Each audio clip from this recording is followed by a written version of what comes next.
This video is brought to you by the Step With Ja merchandise collection. One man was shot dead, and the 7 people, including a 1-year-old boy, were injured during a gun attack at the Michael Manley Market on Pine Street in McIntyre Villa, also known as Dunkirk, in East Kingston on Tuesday afternoon. The dead man, who up to press time was still unidentified, is reportedly in his 30s. He is of slim build, about 6 feet long, brown complexion, and was clad in a grey t-shirt and blue shorts. A woman and the representatives of the Harbourview Football Club were also among the injured. Information is that around 12:50 p.m, the 8 were among people on the compound of the market when a black vehicle drove up and stopped at the gate.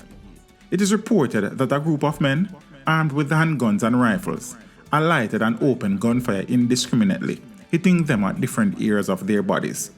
The injured were rushed to hospital, where the unidentified man was pronounced dead. This video was brought to you by the limited edition Step With Ja merch collection. Get yours while stocks last. Links are in the description below.